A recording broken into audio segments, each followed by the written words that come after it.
Okay, bye. Thank you, everybody, for being here today. We're going to go ahead and call this meeting to order. As usual, we'll do our roll call. Let the record reflect that Councilwoman Spitzley and myself are present, and Councilman Hussein has excused absent. And if we can do a motion for the previous, or do we have to table them? I think we have the table because I was not here. Okay. Is that correct? Or was I here? Pass the gavel. You were not here. Councilmember Brown was here. He Yeah, could pass the he can gavel. pass- He could make pass the the motion. gavel. Okay. So, How do you want to do that? We can- Pass the gavel. Okay, all right. Can I have a motion on the approval of the minutes? Okay, yeah, motion to approve the minutes as is. Okay, is there any comments or questions? No. Hearing none, all those in favor say aye. Aye. Opposed? All right, the minutes have been approved. Passing the gavel back. Thank you. All right, well, we're glad to have everybody here. We have, started this ad hoc at the beginning of the year and wanted to bring in constituents and who are experiencing homelessness and various different situations, and then wanted to bring in service providers and, of course, entities like you. So we thank you for your patience. We're so glad that you could make it today. And we have here Raleigh Van Fossen, the chair of the COC and executive director of Capital Area Housing Partnership, will be the first presentation. And at the end of the meeting, towards the end, we'll have public comment for up to 2 minutes for people. Hello, sir. How are you doing? Good, Jeff. Good to see you. All right, so we can go ahead and get started. Sure. So, as you mentioned, I'm Raleigh, and I'm also joined by Sharon Dade, who is a member of our Continuum of Hey, Care, Sharon. and has been involved in this community in a variety of different efforts for well over the last 20 plus years. But happy to have accepted the invite, and so I'm open. We're an open book. If there's questions or comments of what you may want me to talk about today, I'm happy to do so. Yeah, thank you. I know that we had spoke about from previous meetings and people watching, live as well as going over the minutes. Sure. Just kind of explanation of the COC. Sure. And different things that might have been spoke on in the past that you could answer any questions, protocol, procedures, things like that. I know we talked about HMIS and things like that as well. Sure. Well, I will do my best to give a general overview and then see where That would that be discussion helpful. takes Thank us. you. So the COC, or for those not familiar and watching online, stands for Continuum of Care. And the Continuum of Care is a collaborative model starting at the federal level to address and hopefully with the goal of ending and preventing homelessness in your community. COCs across the country take a variety of different shapes and sizes. I can only speak to our community and my involvement for the last 5 years. And so for our community, our COC, our jurisdiction is Ingham County. And so anything Ingham County Continuum of Care related is funding that is assisting folks who are residing here in Ingham County or agencies doing work here in Ingham County. Our neighboring COC would be Housing Services of Mid-Michigan, which serves Eaton and Clinton County. And so between the two, that's now your tri-county efforts for Continuum of Care. This would have been well before my time involved in the COC 20 plus years ago, if not longer, a group of concerned citizens and agencies, nonprofits, government, and so forth, came together to form a collaborative to address and end and prevent homelessness in our community, and therefore becoming eligible to access federal funding that is designed for that specific purpose. So HUD, the Department of Housing and Urban Development at the federal level, administers Continuum of Care funding throughout the country. And what HUD asks you to do as a community is come together and form some form of a collaborative approach to addressing homelessness in your community.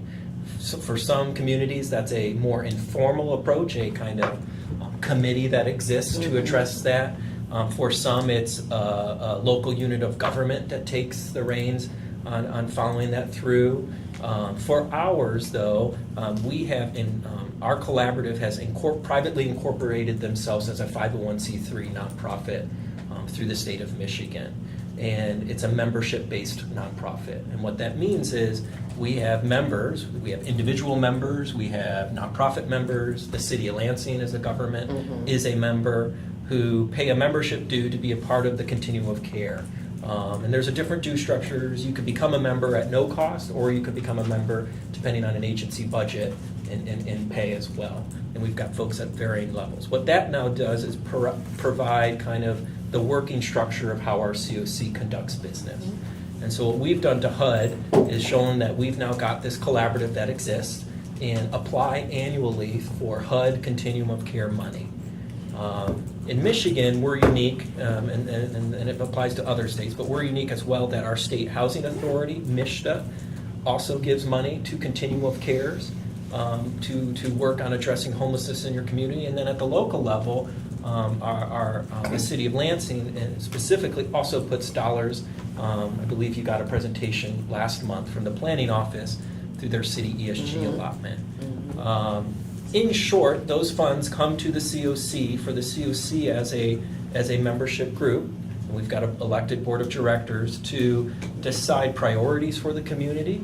Obviously, those grants, both the federal, state, and even the funds given out through the city, have certain regulations we would have to administer and follow through. So the HUD and the state say there are certain categories that you can create programs around, everywhere from emergency shelter operations, street outreach, prevention, meaning preventing people from becoming homeless. Those are all eligible program categories in which your local community can create a project around and apply for funding. It is then up to the COC locally to determine how those applications are vetted and approved and applied for.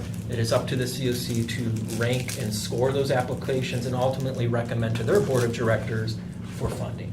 And so fast forward, this community's been doing that for many years, and that is providing critical resources in the form of grant dollars to agencies in town to do just that, work towards ending and preventing homelessness in our community.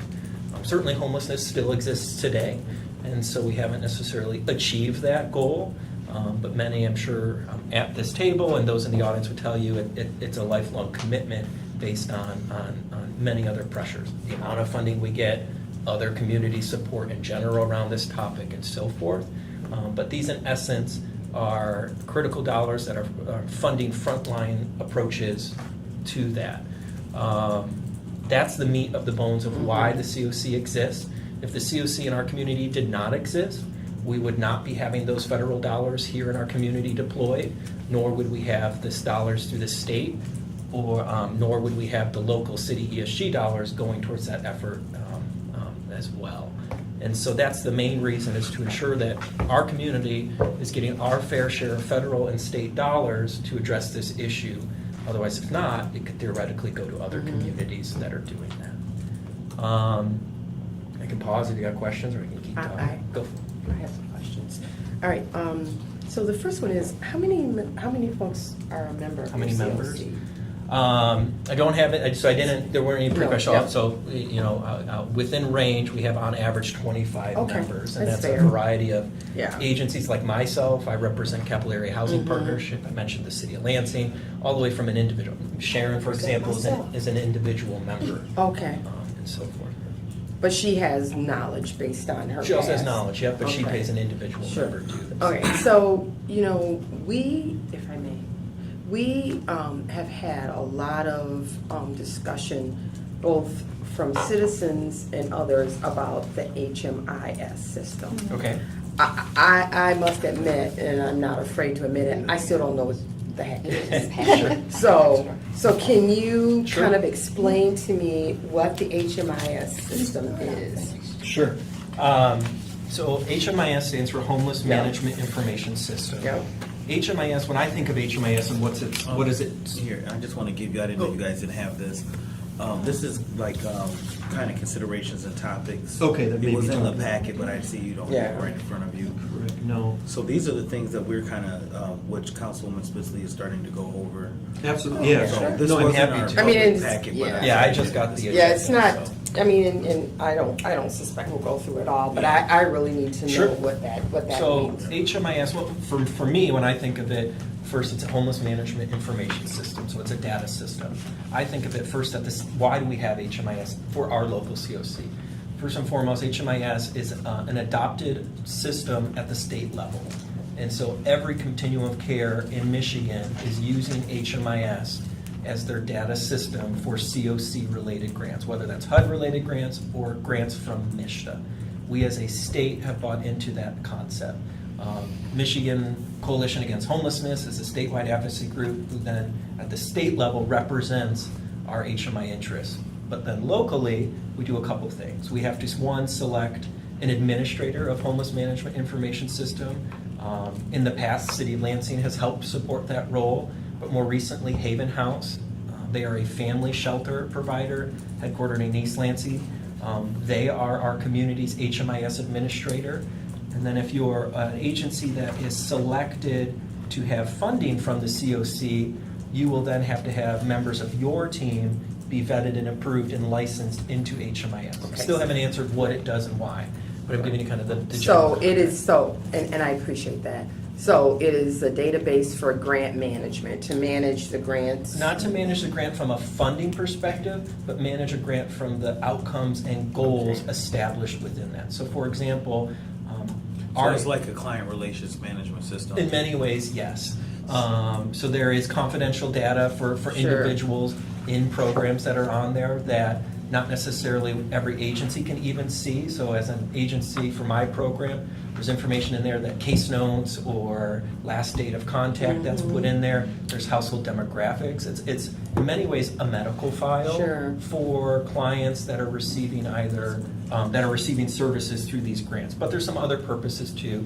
It helps on a community level track outcomes.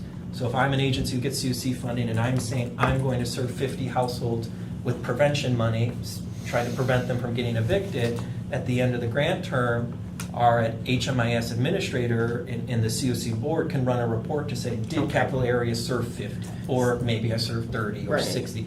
HMIS allows us to analyze some of the data and metrics. So as what, well. and I appreciate that because it's very enlightening.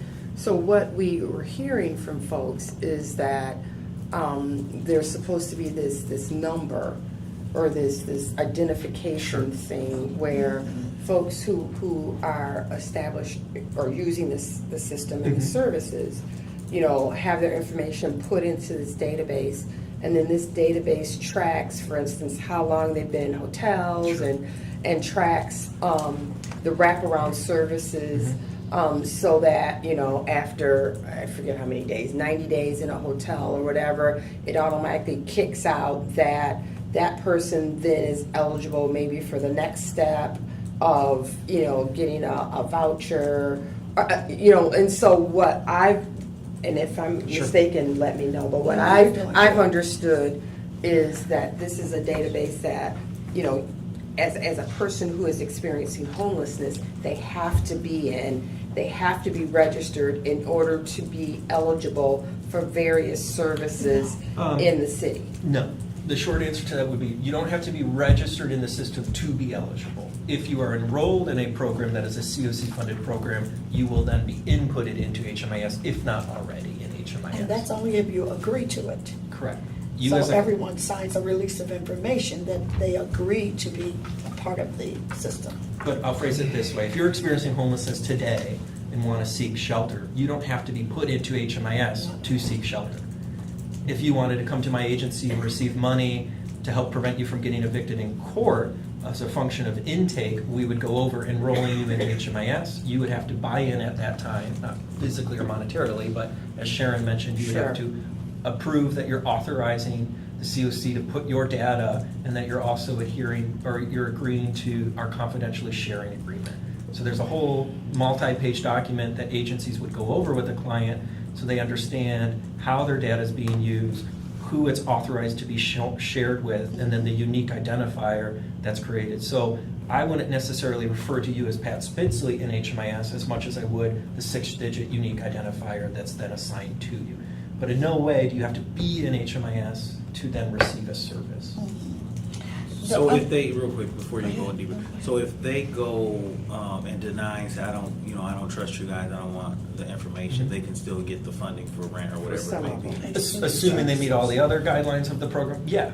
And then you guys as an agency or whatever the agency is might say, okay, they didn't want to identify, but we know it's a, approximately 24-year-old male or something, so you guys know you served a real person. Correct. We would still be on the hook for reporting that service, but not in the standard way of fully inputting all of your demographic data and household data that we would if you had agreed to HMIS. So it's advantageous or for the Vantage Point, if you are part of the COC serving homeless, to put them in HIMS. Otherwise, in essence, we can just say you're really not getting credit for the things that you're doing, which could ultimately impact your funding. It could, and that's the key is why we're even utilizing HMIS is so as a community annually, if not quarterly, we're looking at this data to see, are these programs working?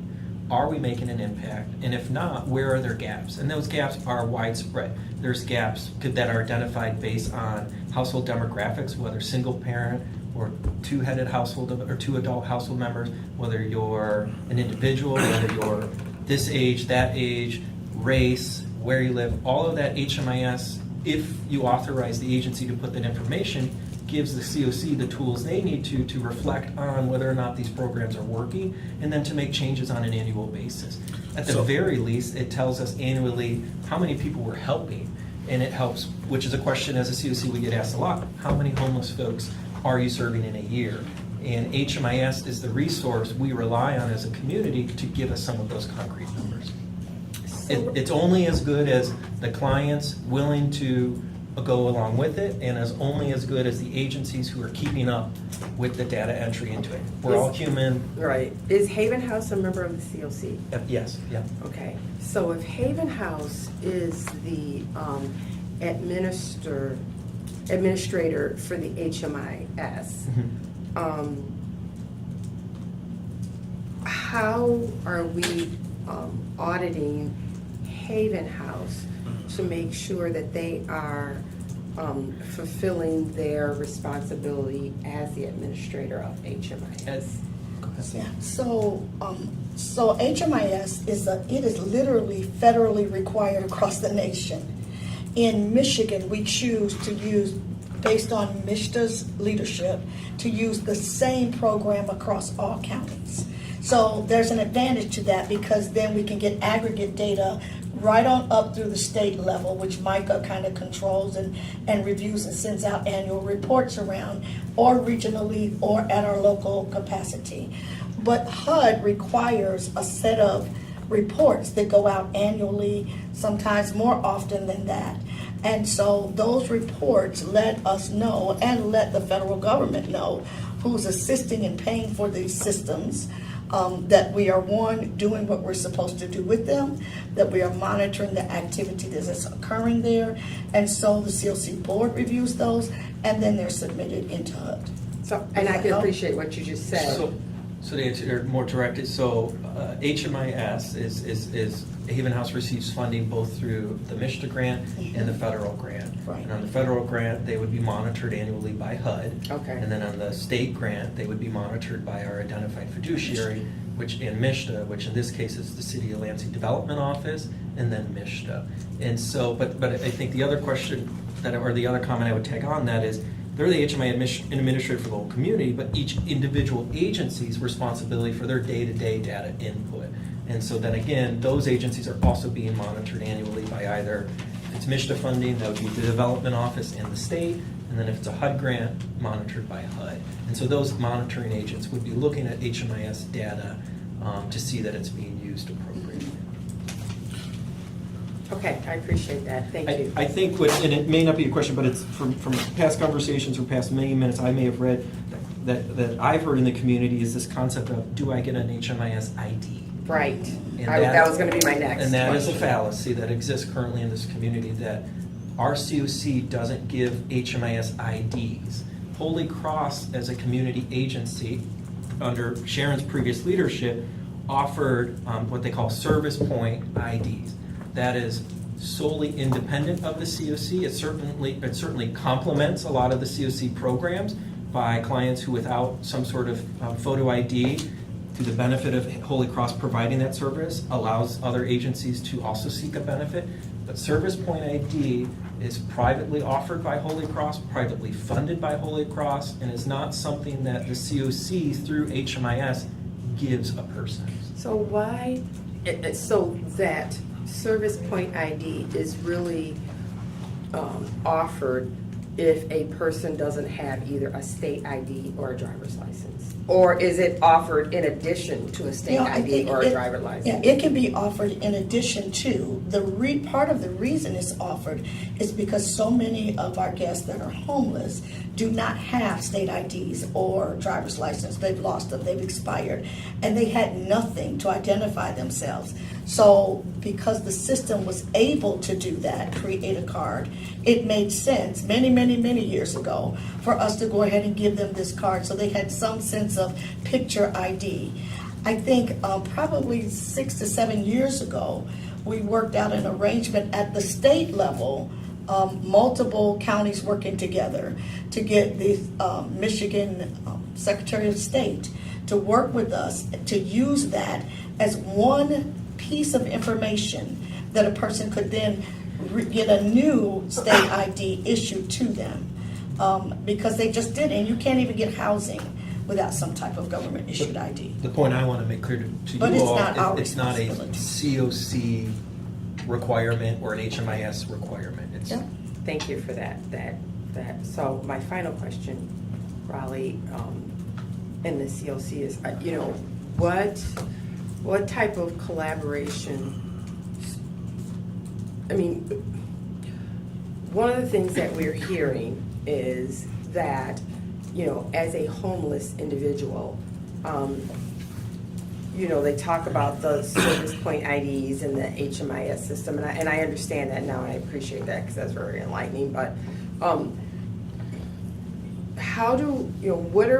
what's a collaboration to give wraparound services? Like, you've got somebody who's homeless, Mm-hmm. and they are in a hotel. Mm-hmm. What's the next step? So I'm homeless. You have given me funds. I am in a hotel. I've been in this hotel for 30 days. Mm-hmm. What's the next step? Sure.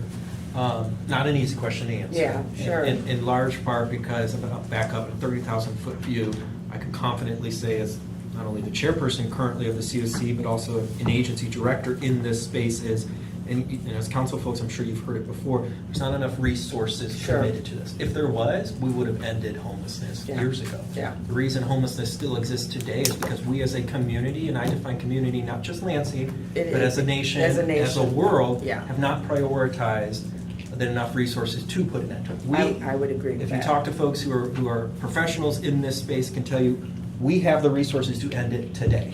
We're just choosing not to fund it at that level. So to answer your question, and why I say that is because it's often misunderstood that if you're in a COC program with said agency, in this case a hotel provider, that they're going to solve it all for you. So the first thing I would say is it's likely that that agency who's providing support at hotel in the form of payment for your hotel or motel stay, they have likely very limited case management dollars, if any, attached to that. So now that agency, let's say they're offering support to that one person, if not 30 other individuals in that hotel, are taking their limited case management budget and doing their best to try and provide resources to each one of those folks. And each one of those folks is going to have a unique story, whether I'm an individual who needs a place to go or I'm a family of 8 and need a place to go. Those are two very different needs. Right. So the next step would be housing search. Point and blank. Well, the way to and that's solve the problem. homelessness And we is know housing. that. So our COC buys into this concept called housing first, meaning Mhm. before we address any mental illness, before we address any issues with financial literacy or lack of employment or need of a better paying job, food insecurity, any insecurity, you name it, we buy into this concept of we need to house them first. Our folks, our neighbors deserve a roof over their head, whether that's at shelter, in a motel, or in some sort of permanent solution Sure. like an apartment or a home. And so if I'm in a hotel, both as the guest and as the agency, those two should be working in tandem to answer the permanent housing question first. It's not easy. And so what would that entail? I'm not a hotel provider, but from what I know of these agencies is they're offering tools such as here's a listing of apartments or homes or landlords in the area. We need to start calling through them, seeing if they have any vacancies. If they don't, do they have a wait list? It's playing the game that even as a non-homeless person, if you're looking for somewhere new to Yes. move, you would be doing.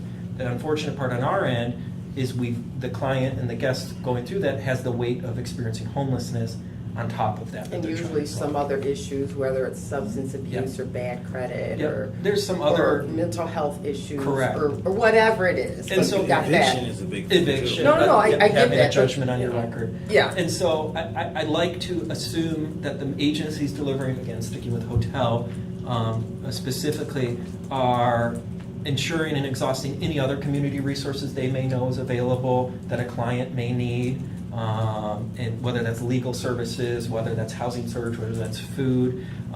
They're looking at other COC programs. Are they doing intake and screening? Are they qualified? One of the things they would probably first do is if they're homeless and in a hotel today, one of the things our COC and every COC in the state of Michigan does maintain a wait list for housing choice voucher through the state of Michigan, and those are vouchers set aside for folks experiencing homelessness. So I imagine the first thing they're doing in their screening is how long have you been homeless, and are you on the HCV housing choice voucher wait list? Because if you're But not, landlords have to accept those housing choice yeah, vouchers. that leads into a whole nother discussion. Right, okay, but it- yeah, Absolutely. But okay. that's what, if I'm going into hotel tonight or tomorrow, that first meeting with the guest as the agency, these would be the things we're exhausting. And I asked that. Real quick, so in all of this that you're saying, does the COC, for example, if you're working, like if Advent House, the person comes to Advent House, does Advent House say, okay, I have a new person, and everyone sends, like, we need 3 different services and send it back to the COC, and then other agencies can say, okay, I can handle this person, or is the individual experiencing homelessness having to call different agencies and kind of do their own case Sure. management, or is it because they're in the system, you guys can make a referral, kind of like a specialist in a doctor's Sure. office? So hotel's probably a bad example, and I say that because it's not a COC funded program. No, we get it. Agencies Yeah. in town administering hotel support are administering it not with COC funding. That could be funding through DHHS, that could be funding through the city itself. Mhm. And so setting that aside, because it wouldn't be a requirement Right, for them to yeah. come back to the COC, there is no common denominator for a client side to say, let's go back to the COC. What I didn't answer in my initial comments about who and what the COC is we're a volunteer-led group. We have one paid contracted employee who oversees our day-to-day business, much like Renee is assisting U.S. Counsel, does our meeting minutes, puts out agenda packets, and so forth. There's not a central, we're not big enough as a community or don't have enough funding to have a robust COC staff to That field where there's those questions. collaboration and exchange of information. In that. And yeah, I get it. I And get so it. what an agency would likely do is if they're familiar with a resource that exists and have the case management supportive services time, will likely be helping clients make those referrals too. But more often than not, there's not enough of those resources. And so it is a lot of handing information to the client, trying to empower them to answer and find out those next steps on their end. Okay, and then just you can hold that just real quick. And then regarding the HMIS, and how you guys explained that, is that used for quality assurance?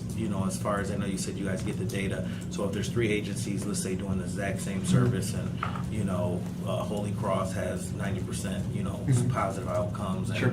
agency C has 30%. Do you guys Right. reallocate funds or look at that? How does that work? We do have the power to do that, and we would do that under every year, annually every year. It's different time, and so in the spring is when we, as a continuum, go through and recommend funding for the MISHDA funded programs for the following year. And so at that time, absolutely would we be looking at HMIS data. We work with our fiduciaries on a quarterly basis to get spending reports. We have a thing called what we call a CAP report, a collaborative action plan. And so at any point during the quarterly reports, if you ever, as an agency, are under or overspent by 11 or more %, we as a continuum board require you to issue something in writing to explain that. All of those pieces are then looked at annually when the new applications are put out, so that if there is an agency who is continually underspent, either in funding or client goals, then it allows the reviewers and scorers of that time to say, this isn't working out with you, we're not going to recommend you, or we're going to potentially rank you lower than maybe we would have if you had been performing on time. But it's tough to answer some of these questions without getting, or No, on a that's 30,000-foot good. view. But No. in short, we have the power to do that and utilize those tools if necessary. Okay, and then are you guys, like if someone is a bad apple, are you guys able to kind of put them out of the COC? Put them out, so our bylaw, I can't recite all of the bylaws, but I imagine there's a way the board could say you are no longer a member. Okay. But I don't know that would be the first decision, because Right. you can be a member of the COC and not get funding. We actually encourage it more often than not. We need more members who are not direct recipients of the funds to ensure we're getting a robust look at what the community prioritizes as approaches and ways to spend these dollars to address the How do you issue. get members? Is it a volunteer thing? Would if I was interested in serving, would I write to the chair and say, I am interested in serving on the committee? I mean, how does that work? Yes. You absolutely could email me or write to me. Not that I would do it. No, you I know, know. I'm taking a long vacation Sure. at December 31st, Sure. but I'm just saying. Yes. So anybody can ask to join the COC at any Yeah. time during the year. We Okay. make a committed effort more recently than not, because again, money is finite and Sure. there's limited money. So we don't get money from HUD or MISHDA to operate the COC. So our operations are truly based on the limited Okay. membership dollars we Okay. get. But in short, the last 2 years, we've done a September membership recruitment breakfast where we go around their membership and say, invite 1 or 2 folks you think may want to join, and we try to make the pitch for them to join. Otherwise, you can reach out to any board member. We've got a website you can submit a question to. We've got a coordinator you can contact. Okay. So. And real quick, and so I want to know. Go ahead. Get away with it. You can poke, you can poke when you only got till December. You can That's poke. right. But just real quick, because you're giving out so much information at once, and it's great. It's kind of the flares Yeah, are coming it back is, slowly yeah. but surely. But the question is, do you give this information? I know that the city is a member, right? But do they have the full data on all the agencies when we're looking at HRCS and they're making decisions on people's funding that's not COC, that other funding, to be able to kind of look at the outcomes of what the people are achieving as they're adding supplemental funding to them? I would like to think so. I know obviously you've got HRCS team coming to present after we conclude. It may be a better question for them to answer, but this is the best way I can maybe address your question is, yes, as a member of the COC, HRCS, or the city in general, you're probably largely speaking to general fund dollars. We've been fortunate, our members have been fortunate over many years to receive additional funds where the HUD or MISHDA grants can't fund through general fund. However, though, those agencies have to go through the same process as any other community group to apply for general fund dollars and offer whatever that application requires. Whether or not they're utilizing HMIS data in concept with it, I don't know. My guess is they would be looking at their general fund application and whatever they require of that to make a judgment call. And I would assume as an agency, if I'm getting COC funding in that general fund application, somewhere I'm explaining that narrative as I'm getting X amount over here, this is what it's not funding, this is where I need additional help. And a perfect example where general fund has been helpful over the years is these dollars on short are limited on what they offer, but they also rarely offer any administrative funding that these agencies need to perform grants. The general fund through the city of Lansing has been a great asset to our COC to ensure that they can then administer the federal and state dollars. Yeah, and that answers my question, but I was looking more like some associations that I've been a part of, whatever entity. Sure. Then they have data that they provide to all the members. Sure. That's For that. the board package. So any information that is, like, for example, the HUD reports we talked about earlier, flow through the board packets. The City of Lansing HRCS department is a member of the board, so anything in that board packet, they would have access to. Okay, that's what I was wondering. Okay. No, I guess those are good questions. A couple of them were mine, but I think for me, what I see is, and it's not a criticism. I think it's just an ism, where there's not enough funding to have like an overall central coordination, one-stop shop where information or this person can be evaluated, and as you look at it, and I don't know what this service prioritization decision assistance tool is, but and then where you like put that information in and a list of things that they might be eligible for, pops out, and then there's like a tickle file where you're like, 2 weeks from now we talk to that person about, finances. 2 weeks from now we do this, we do that, and so, and that's like you said, if we had enough money, we wouldn't have a homeless problem. Right. I think the concept of information sharing, especially more recently, is some people call it like community information plan, is a concept that's coming out again.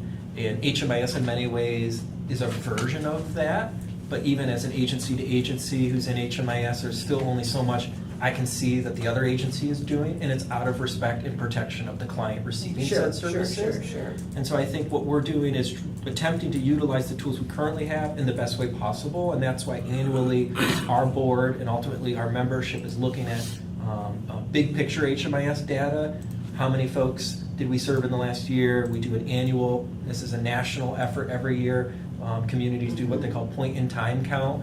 This day literally count as many folks that are homeless, sheltered and unsheltered. All of those concepts go into the funding supports and what we're getting. But what you're asking and getting to is heard and has been talked about at the COC, but you hit the nail on the head is the funding aspect of it. And so the city of Lansing, we can't mandate you guys to do anything. With the right grant amount, you might be. Well, that always rules the world, but I mean, but Kim can't stand up and say, with her magic wand, I demand that this be done, or I demand that a centralized database be put together. It just can't happen. Sure. And so, in my perfect we world, don't have authority. yeah, in my perfect world, there would be this centralized database that was administered by the city, or maybe administered by a foundation or a private entity, where all this stuff goes in, of course protecting people's privacy, but it would, kind of almost register people and then track outcomes and track. But we don't. But that I as I'm saying that, I'm in my mind, it's like cha-ching, cha-ching, cha-ching, cha-ching.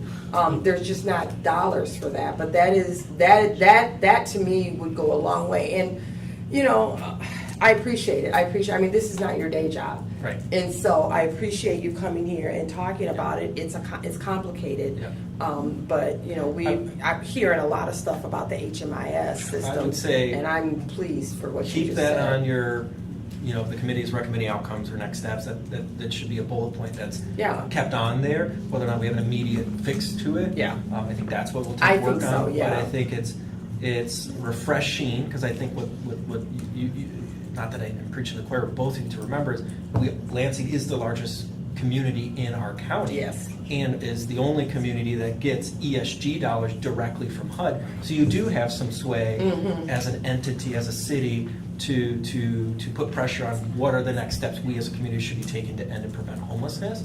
And if that's something that comes out of this work, is that we want, and the city should be at the table to figure out how do we better information share.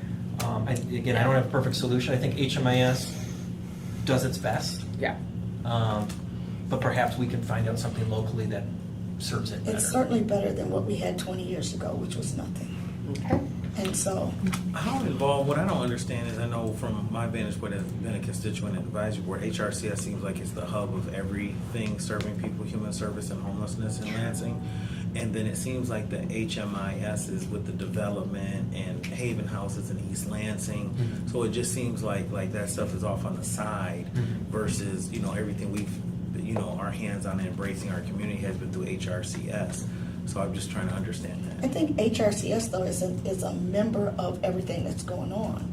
So they don't have like the gavel to say this is what we would do, but they definitely have influence in the voice to make recommendations, to collaborate with us and to help us solve problems together. So I think I don't know that you want an individual government entity or agency. HUD is enough. I'm just saying with its gavel.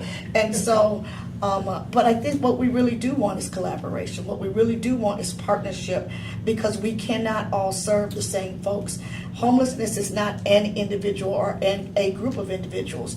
There are subpopulations upon subpopulations, if you want to think about it that way, of folks that are experiencing homelessness at various levels.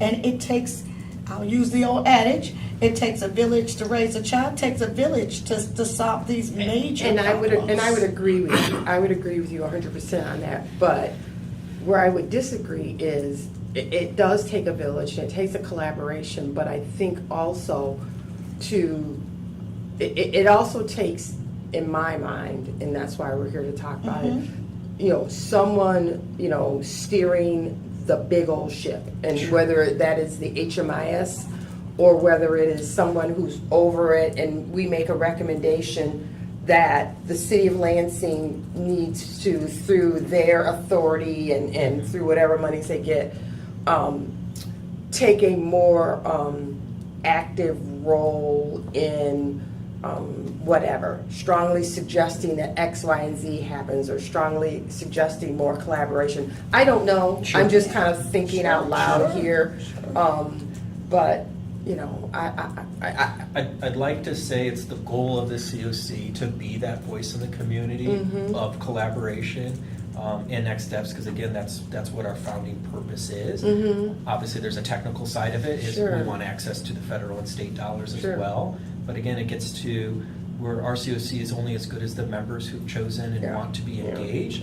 And I say there's plenty of folks who attend council, who are involved in this effort that aren't members. Right. That again, have chosen not to be members. Chosen not the time, or may not have the time either. Okay. That's life, but I'd like to say that the COC is working to be that engaged partner to offer some solutions and next steps. Okay. Not to put you on a spot, Mr. Ulysses is here with 54 District. Do you have, as well as Mr. Lund, with, what entity are you with today? Just me. Okay. Just Do you guys have, while we have them here, any questions that they might be able to answer based on what testimony was provided today? I have no questions for these two because I've worked with them for many years now. When I worked for the state, and I think they undersold what they do. Oh, I'm sure they have. It's even the work I'm doing now. There's so many clients that I've dealt with in the past year that have talked about capital area housing partnership and funding that they've gotten to avoid their evictions and so forth. They have a program called the Tuesday Tools. Yes, that's a good Tool Tuesday Man. tool man. Thank you. And they build ramps for folks that need access to get in and out of their homes and can't afford them. They also do financial literacy and Oh, yes, pre-homeowner financial stuff. literacy I mean, you guys do great work. Yeah. So that concept, that model they're talking about of collaboration and bringing the community more together, it's what I'm trying to do. It's that holistic approach of saying, all right, you're here today, but let's get the community together, get you into these programs to help these families get stronger. And these two are irreplaceable in Lansing, so I'm glad they're here. And That's why I asked the question. I'm glad they made it to this meeting. I tried to get them to this meeting months ago, and they know I did. Yes, you did. So I'm very happy that you invited them. Yeah, I appreciate you asking that too while they're still here, because I know you guys are about to jump over to HRCS, and I do have a couple questions. So I talk to Mike Carr a lot, and there's this divide amongst y'all work. Yeah. Where there's this group over here. Can you that's come to doing the their table work. so I can hear you a little bit better? Yeah, there's this group over here that seems to be, in my opinion, organically doing the work. They're not receiving federal dollars and whatever the case is. And then they've showed up here together and really talked a lot about what COC isn't doing and what the HRCS isn't doing. And so in the work that I do in gun violence prevention, there's this same kind of narrative. There's this real organic group that's us, that's working boots on the ground doing this stuff. And then we're watching other folks gather their federal dollars and state dollars and so on, and there's this argument between the two of us. And there's not a table to have a conversation Right. about what are they saying that's actually true? Sure. Where can Yeah. y'all be better at? And then what is it that they're misconceived about? Because this whole thing that you guys wrote about no IDs given, that's been a huge conversation. I know. About them We not know getting that. their IDs. But if that's so factually wrong, Yeah. why isn't there a conversation around that? In the member scenario, and this is a question too. Sure. The member Yeah. scenario that you said, are these individuals not wanting to join this and they're just kind of staying out the way? And I know I'm hearing one-sided because Yeah. of course Mike's going to call me later and say, I can't believe this was all said and so on and so forth. Yeah. But I guess from my perspective, other people try to do this with us with gun violence, get us all in a room to have this conversation. So me on the outside of this situation, is that happening or is it? You make a great point. Well, it's right. I mean, is that collaboration happening? Yeah. And how can we facilitate that? Without y'all having information? more power and maybe put it in administrative hands is wrong, right? Sure. That's what concerned me about what you said.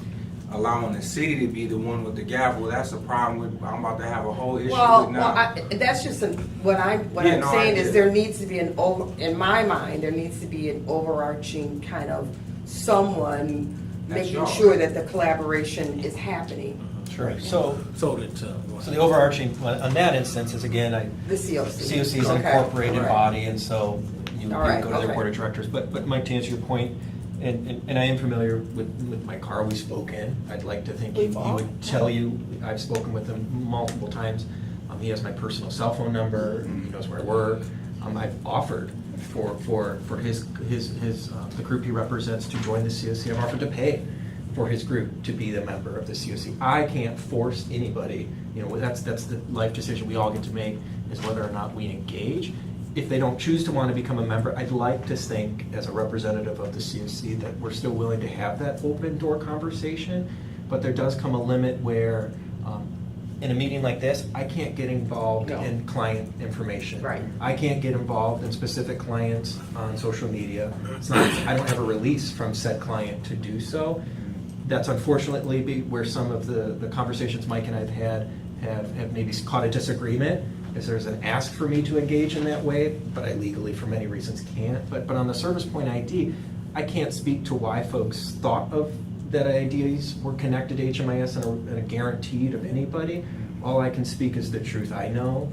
And I've explained that ID question to Mike. I've offered Mike, he's got a lot of good suggestions, I think, on how to better look and utilize HMIS data.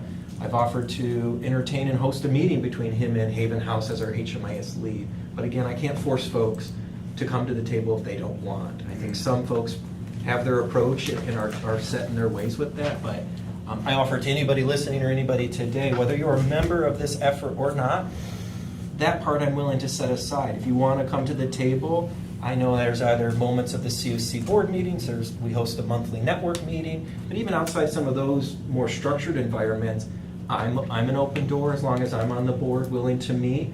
And even if not as a member of the COC, I still represent an agency every day who does this work, and I'd be happy to meet.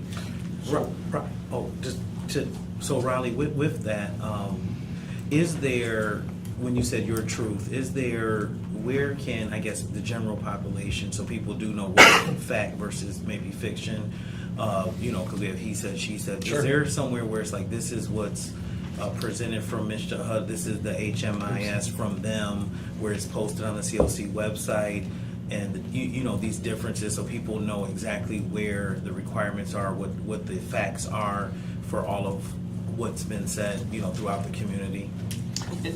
I was going to say the HUD Exchange is a great resource. It's huge, and it's a lot of information that most people may not be interested in reading that type of information, because then you're getting into a lot of legalese kind of things. So does Mixed that up. provide this is what HMIS is on the state level, this is what we On the require? Like Federal a level. Q&A would be, like a Yeah. one-page Q&A about these things that Yeah. we keep hearing, Sure. do you need this ID? what is HMS, and I know that that's just one more thing we add on. Yeah. But, if we could assist one person to become knowledgeable about Right. one thing, and then they share it, particularly the ID thing. Sure. We just need one person to start saying, this is, and show them where the Q&A is. That's We a could good address a whole recommendation. bunch of stuff. I mean, referring Say it to the somebody to the HUD, No, I'm just. referring somebody to the HUD website. I mean, I go on the EPA Yeah, I get website it. all the time, Yeah. and my eyes do like this, That's trying to exactly find right. information. And so, how do we condense that stuff down into digestible pieces that people can understand, and then take that back? And is that something that we, through our budget, ask HRCS to put together a one-pager, and then recommend funding to do that information stuff? That's where I'm And it's at. shared like a community piece with everybody. Yeah, that's where I'm at. I'm going to go to the HUD grant because I think that's one of the many places where we collaborate with the city a lot. Anything that goes on the website for CRHC, which is the Capital Region, I know you don't like the name, Homeless Collaborative, also goes on the city website as it relates to monies that are available, what they're available for. A frequently asked questions document could change over time, but I think maybe that's one of your recommendations. And keep in mind that the CRHC only has one, not even full-time, position. Well, that's why That does what I talked about. everything. But And that's so, why I mentioned right. is if that's a funding thing. And It is. again, we have to be careful directing people who may not have phones or may not have computers to websites. Right. But if there are papers where you go to Haven House Sure. and there's a one-pager that maybe HRCS puts out Sure. for the city of Lansing that answers these questions, or it's at any of the other places where people seek Add it services. to 311, maybe. Yeah, add it to whatever, No, that's to like- where they can pick it up and they can understand what's going on. Then I think we've done a lot. I think it's a note well taken, and I think there's agencies, that trying to offer some of that. I know my agency Yeah, offers sure. a resource guide. I know the street outreach team has a card they give out. I guarantee HRCS and development office have a variety. Sure, yeah. The feedback part that you're sharing now, I think, is helpful to us as an outcome of this. Is sure you have those things, but here Yeah. are the common denominators that have come up in the last year. And Yeah. if ID is truly this misconceived notion, Right. then we as agencies to need to address lift it. that Yep. and say, should we be adding a statement? And I can already see myself going back to my team tomorrow and saying, under our resource guide, add a thing for vital documents, like we offer resources on where to get your birth certificate and whatnot. Add a statement in there about IDs and noting that if you lack a state issued or some sort of photo ID and you need that you can call and reach out to Holy Cross. But I think on the other end, as just an everyday person, you've got to take and empower yourself to the Oh, best ability you are absolutely. able to. Obviously, make an exception for those who can't, but for those who can, to decide who you're getting information from and whether or not that is a valued source that has been vetted and approved. Because I think that's No- important no too. question. That there must be somebody out there who truly thinks that we as a COC are supposed to have been offering IDs, and I'd love to talk with whomever that is so that we can also educate them so that the message can be And that was can be my spread. point. You educate one person so that they share that information, and you've addressed a wide range of misconceptions. But if those first, I can't be blamed if those persons aren't willing to accept I'm with you. I got said you. response. Right. Mr. you had an additional Yeah, question. just one last thing, and I hate that Mike isn't here because we're talking a Me lot too. about like things that he said. And so with that being said, continuum of care is the umbrella supposedly. Okay. And then if things are coming out of Mike or other advocates' mouths about what is not being done, Sure. is it possible that what they're saying is not being done is true and it's not a negative outcome of COC? So like, the conversation around the ID is that people have been placed in, with the HMIS is supposed to be tracking their movements and everything that's gone on with them, and then they find 6-7 months later that all this money's been spent, nothing's been tracked. Sure. That's possible. Yeah. That happens. Yeah. So even though there may be a conversation about ID not being present, Sure. that doesn't change the fact that the reason why he said that is that we got these people who've been in housing or hotels for months at a time, and Sure. they need the next step of care, but nobody has, documented their stay. Sure. So what I'm saying is, I think a lot of what Mike is saying is absolutely true. Maybe the verbiage is wrong, but these are instances, and I sat in here and watched people come in here and give testimony to those instances. Sure. So whether or not it's through a card or not, what is, I guess the question that Jeffrey Brown keeps asking, or Councilman Brown keeps asking, and I guess we all are, is when people drop the ball, why do we close ranks and try to protect instead of saying that COC is supposed to be the umbrella? We do have a problem with Advent House not marking these things, and we're going to attack it this way, because that's what I think most people have a problem with. Like when something is found to be bad, it seems that the higher power seems to like close ranks and protect instead of like finding the problem and fixing it. And that's what Mike talks about a lot. And then he gets into it with you guys, because then now he has to prove what he's saying is true. And then continuum of care seems to umbrella everything. So Advent House, Holy Cross, HRC, everybody gets jumbled into that with you all. Sure. A couple of things I'd say. COC is only the umbrella for the grants that they administer. And I say that because Advent House, for example, Holy Cross, my agency, get plenty of other funds that are not from the COC. So I think that first and foremost is, I'll give a good example. HMIS is used for if you're an agency who gets emergency shelter funding, you've got to be reporting information into HMIS. Or if you're an agency offering rent support from that grant. We all, during the pandemic, got a different grant called the SARA program, COVID Emergency Rent Assistance, that our agency alone assisted 15,000 folks in households in 2 years.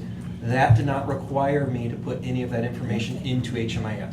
So if a client who had a service... And we heard about that. Yeah, so a client, if they came to me and said, I got shelter stay here, and it's an HMIS, but then I got money through SARA, that's not an HMIS. Well, that program didn't require that. And so it's not, those are gaps within HMIS, is that we as a community may not be utilizing it in ways that somebody may expecting us because it's either not required by the funder or not. So it's a fair point. But what I'd like to think is if you're a guest or somebody associated with somebody who received a service from an agency that is a COC-funded program, the COC requires all of the agencies who get funding to have a grievance policy. And so if it's, not to pick on Advent House, but if it's Advent House that it started with and they had an issue with what's not in HMIS, that's coming from the guest, then the COC would ask that the guest or client in that instance first start with Advent House, follow their appeal process, whatever that may be.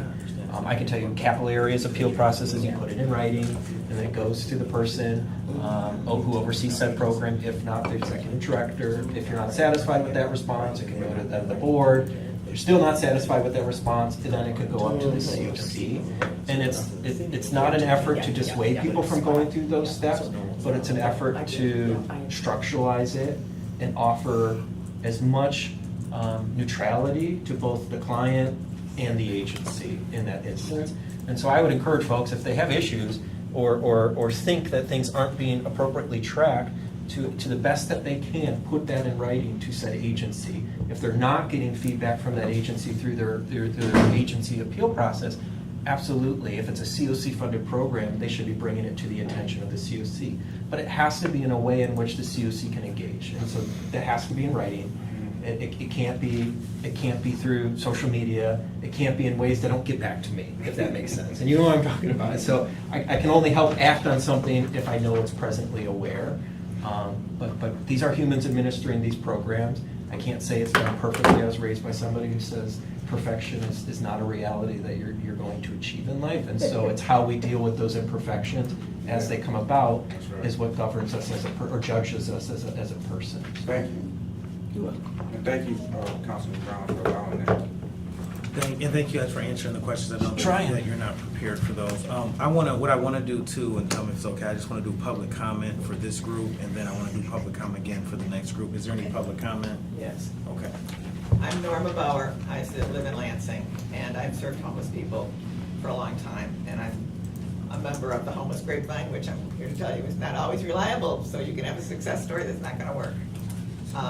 But there's interesting stories that people tell. I think that we need to be guided by follow the money, because if the money comes from the feds, it seems to me that it's divided up. So victims of domestic violence go here, people with substance abuse go there, young people go here, old people go there, we can go on. Okay, so you're already separated. And I think people want to feel like they belong, and that is working. I think you cannot build your way out of homelessness, because sometimes people get into a place to live and they trash it and the landlords get upset, and that's an issue. And behavioral health problems are something that need to be dealt with in a mental health facility. There are people with developmental disabilities who get into this whole mix. And I take hope in collaborative things like, the place in Austin, Texas, I talked about that before. People with mega mansions sell their home so they can buy a 5-bedroom manufactured home and move onto this housing. Community first, not housing first, community first, belonging first, working in the gardens, doing creative stuff. And the only hope I see locally is a place called the Lansing Progressive Housing Coalition, because so far it seems like a whole lot of money from feds and the state and the city goes to faith-based organization. So in many of them, you have to pray to Jesus, God, to eat. And people are Jews and people are Muslims are not inclined to do that, because they they call God Elohim or Shekinah or Allah. And does it really matter? There are atheists out there, there are humanists out there, there are people who have been burned by Christian nationalists. So the goal of the Lansing Progressive Housing Coalition is to find the people who fell through cracks big enough to swallow an elephant. And we have a client right now who has probably been gaslighted by her husband, her ex-husband, and so she has no credit history. And I could go on, but a lot of it is confidential and I don't really know all the details. But we found a number of different resources. Some of them are Christian, like Sparrow's Nest, the Christian Services offers is a good one for some people who work the program. I don't know if she's capable of it. I don't know what her mental status is. But I do think that we need to work together, and I agree with Mike Lynn on that. We need to listen, and we need to provide some alternative for funding to a group that is not faith-based. I hope that makes sense. Yeah, thank you so much, Norman. And from my, I'll ask HRCS, but from my understanding, we're not currently funding. We were, and then we were not currently funding any organizations that proselytize. In other words, require you to believe their faith to receive services. So I will be asking HRCS that Yeah. too. Well, ask them if they pray to Jesus before the meal is served, the congregate meal. That's what we're saying. So HRCS is here. We'll ask them that question too, just to clarify. And And I can assure you that the COC Yeah. does not fund any agencies either that would require that. Are there faith-based agencies in town who provide services to these populations, homeless populations, or those at risk of becoming homeless? Absolutely. Does the COC fund any of them, knowing that they have a requirement to pray before bed, food, any type of service? No. That would not be permitted under any COC-funded program. I can tell you the experience of people who seek shelter from Homeless Angels. It's owned by a multimillionaire with Sure. a jet plane and all kinds of homes. Oh. And he preaches the prosperity gospel, and people who attend his Bible studies telling these homeless people that if they would just do what he does, they'll become millionaires too. And that isn't really working, but it is getting them into some of his apartment houses that he owns. Yeah, but we're not, but thank but you. we don't get- Yeah, yeah, and they we don't get receive funding funding from us, and from we us. don't have any. Homeless Angels does not receive any Yeah. funding through the continuum No, of care. no. Yes, they do not. Yeah, so we don't want to get into people's personal stuff in this committee, but thank you so much, Norman. Yes. Hi there, my name's Rita, and I'm a property manager, and I just wanted to mention something on ID and how crucial it is. I had a tenant that moved in. Could you come to the table just to make sure they can hear you? Thank you so much. Thank you. I had a tenant that came that didn't have an ID, and he wanted to get his mail. And he was at one of the shelters, and when he transferred from the shelter to my apartment, they would not give him his mail. He has to go in person with an ID to prove who he is. Well, how do you prove who you are if you don't have an ID? But I wanted to share something. Advent House, I don't know if it's tomorrow or next Wednesday, is having some sort of a fair to help people get their IDs. So I don't know if anybody wants to look into that information for any clientele. But isn't that interesting about the mail? He can, and he's got a big check coming, but he can't get it because they can't deliver it to my mailbox because he isn't sent in the mailing address. And 2 people have tried to do it for him, but they say it won't happen because he came from, I don't know if at one of the shelters they call it a business. So from a business to a personal address, they need to prove who they are. Thank you. Yeah. All right, well, thank you for your public comments. Do you guys have any final statements? I would just For your say, just presentation. related to what she said, some of that is true, but Yeah, I would say it's it the would be. United States Post Yeah, Office yeah. that has rules and regulations yes, that that's- does not allow that to happen. Many homeless individuals do not, of course, they don't have mailing addresses, so some of the shelters will allow them to use their address so that they can get mail. But then when they get ready to change it, the U.S. Federal Post Office doesn't allow you to change your mailing address from a business address to a personal one. It is a very big issue that probably requires legislative advocacy. I would just appreciate the invite, appreciate the work that you're trying to undertake. It's admirable. It's not easy. And No, it's I look difficult. forward to some of the recommendations. I think the city plays, or I'll say it this way: we can't solve this problem without the city at the No, table. absolutely. And so I'm excited that councils take this on. And I would say the crisis is real. I don't likely you've seen the numbers. I don't have to say them to you, but for those folks watching, I just read a report yesterday from the National Low Income Housing Coalition, which is an advocacy group at the federal level. Our country as a whole has lacking 7 million affordable quality units. It's a lot. Regionally, it's around the 25 to 30,000 amount that our community lacks in available units that are affordable. Our organization's happy to be a part of that solution, but it's only a dent in the problem. And so this is a crisis that our community is facing, and I ask folks who are willing to come to the table, whether they're members of the COC or not, to know that it's a crisis that can only be solved at the community level. Yeah, it's frustrating because we did a ad hoc on housing and resident safety. Yeah. And one of the recommendations, we recognize that there's a lack of affordable housing. But the other thing is, how do we get landlords to accept Sure. more Section 8 vouchers? And one of the things that I had asked, is there a program or to incentivize landlords? And I'm not quite sure what that would look like. Sure. Maybe it's a waive of the rental fee Sure. or something like that. But it just seems like, we need to figure out a way to, and I know some landlords have probably been burned too, but we need to figure out a way to incentivize or, that's probably not a good word, but to have more landlords accept Section 8. Yeah, I agree. I think there's a lot of discrimination that occurs when folks are, as a landlord, are choosing not to accept said voucher, and a lot of discrimination that they've been allowed to get away with. I'm happy to say at the state level, there's some advocacy. I think there's even a bill language introduced for income discrimination Yes, that would yes. not allow a landlord to discriminate because you have a voucher, like they are today. That would go huge locally, because you're hitting at one of the points is, it's easy to state said agency isn't doing enough. Right. But when you look at what that agency has Is up against. available and Yes, up against, yes. I can imagine somebody who's in a hotel is getting frustrated and likely concerned that said agency paying for my hotel is not doing enough.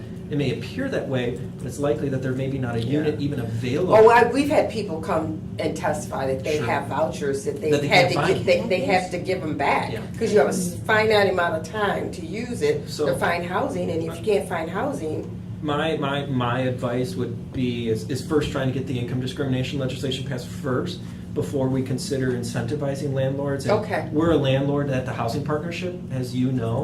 We've developed projects we're actively developing. I have a hard time incentivizing a landlord when their whole business model is Yeah. structured around making money off of people. It's about the compassion that the landlord's willing to partake in this solution. Yes, but Easier said you're than done. compassionate. I'm on my soapbox now, but Yeah, I get what you're saying, but the real world is the real Right, world, and right. you know, I found in my day job and in this job, expecting people to do the right thing is just it's frustrating. I'll give an example, and I don't know where this conversation, but as I was listening to the development office presentation, and Red Text came up, Yeah. and I had shared feedback with them is immediately when Red Text came up, it's like, well, what are all the COC agencies doing to help? And as a landlord, I said, the issue isn't with the nonprofits Right, trying to solve this right, problem. right. The issue is the fee structure isn't enough.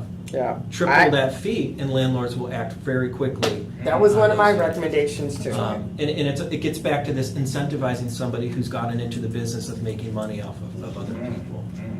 All right. The other thing I would just suggest, and I don't know a lot about this, Raleigh knows more than I do, but I fuss about it all the time. I'm not speaking for the CRHC, I'm talking for Sharon right now.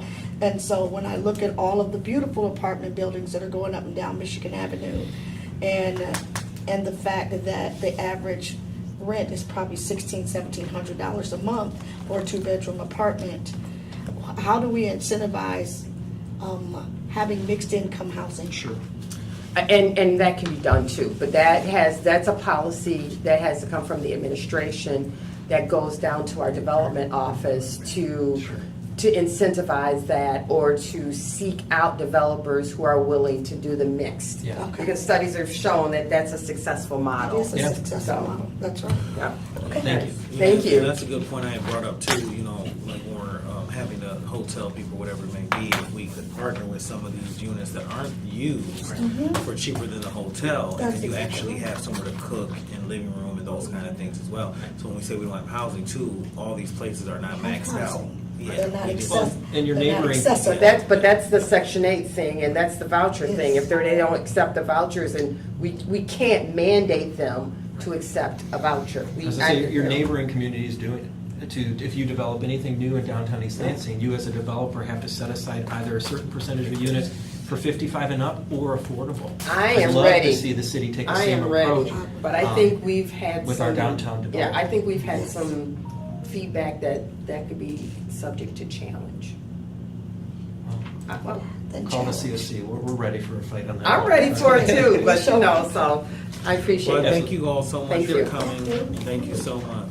That's good conversation. We can Thank clap you. for them if you want. I think that's amazing. Thank you, Riley. Answered all my questions. Thank Yeah, you Riley's great at that. very much. Yeah, Carter. And then if we can have HRCS, we have Kim Coleman, Tony Young, Joe McDonald, and Delveda Moses. Excuse herself. Okay. Yeah, and also, we have our board meeting. Okay, well, what time do you start?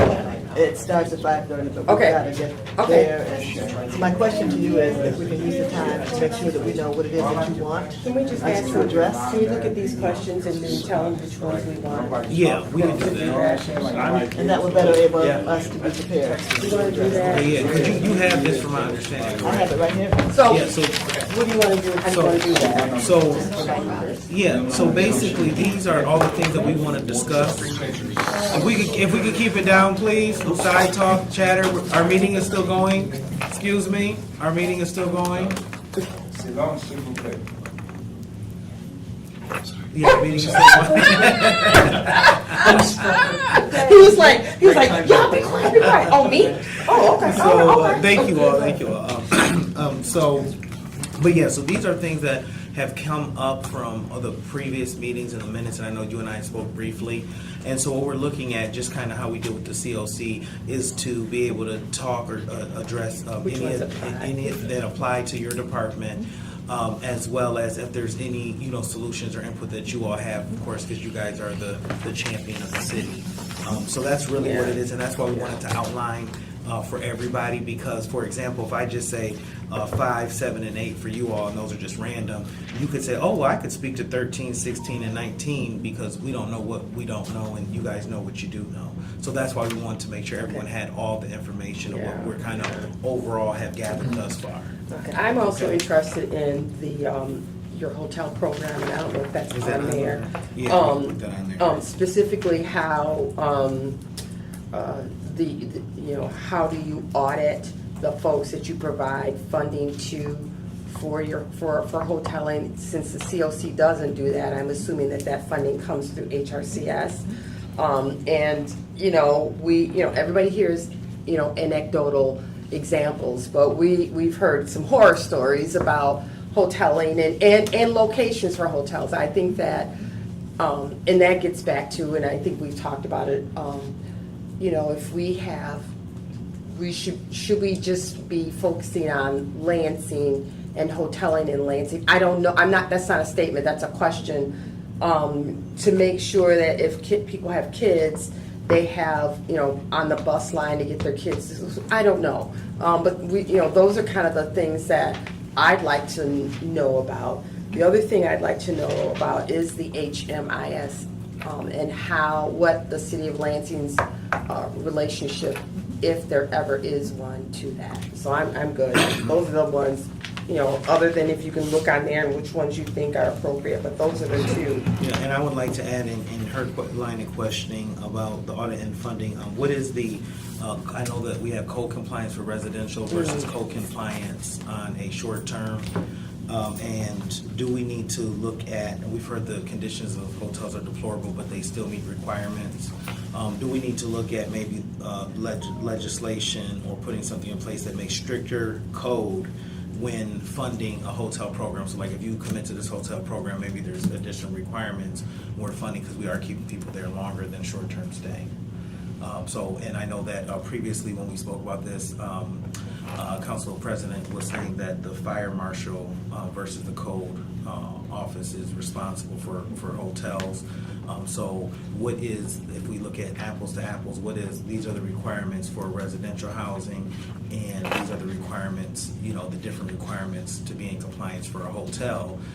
Because maybe if we look at those, it could be a pink tag if it was a residential house, but because they're more lenient on the hotel or motel compliances, then it would be acceptable. But still, us as a community might not think that's acceptable. And if we are forced to hotel people outside the city limits, is there an agreement with that hotel that they would be subject or allow the fire marshal? Because the fire marshal doesn't have jurisdiction outside the city of Lansing, and so, is there some sort of agreement then that the hotel signs that they allow themselves to be inspected by and will abide by the findings of the fire marshal when we do that? I think that's important. All right. Okay. Well, thank you all so much, and then we'll just reschedule. Sorry about that, What is our next meeting time? August 8th, and then the next one is August 22nd. We only have 2 left. Will the 8th before work for you? reporting. The 22nd works better if you don't mind. I can't be here on the 8th, so, Yeah. but I think I can. I have a be here standing on the meeting at this 22nd. time, Okay. so, I have to adjourn or leave. Can you email them to see if we could do a sooner meeting then, just a special meeting to accommodate? 'Cause I don't wanna get I'm too gonna far make the out. 22nd work if it works. That's for too us. far out for me because I want to bring some other people in. So if we can just, she'll email you guys to see when you could be available. We'll just make a special meeting, so it'll just be HRCS and us, so that way I can keep some of the other Do you groups. want it on a Tuesday? Whatever or they check can, with her? yeah, and then we'll check with the committee and make something work. So that way everyone's accommodating, but I got other groups and things we want to address further down. So I Sure. want to make sure that we get everybody Yeah, from the because we city. only have 2 more left before you're supposed to report. Yeah, and if I can Yeah. avoid a Tuesday, that would be great, because I, again, have a said standing avoid. Tuesday Avoid a meeting. Tuesday. Yeah. Okay, so if you guys email back and forth, and then we'll just get with the rest of the team and try and work on it. Awesome. Thank you. Thank you guys so Okay. much. Thank you for being here, and thank you. It was, quite a bit, so we didn't realize it was gonna be so much, and we appreciate Yeah, your I patience. apologize for that. Yeah. Thank you. Thank you. Oh, I guess if there's no other. What, did you want to do public comment? Oh, yes, public comment for HRCS. We No, did but it for do you them. need, okay, you're good? Okay, okay. All right, well then you go, because we don't want you to miss parking. Okay. Well, we can, Okay. yeah, if somebody Thank has you. a The question. meeting's Yeah, adjourned. yeah, meetings, do you have This is- questions? you can Did go- you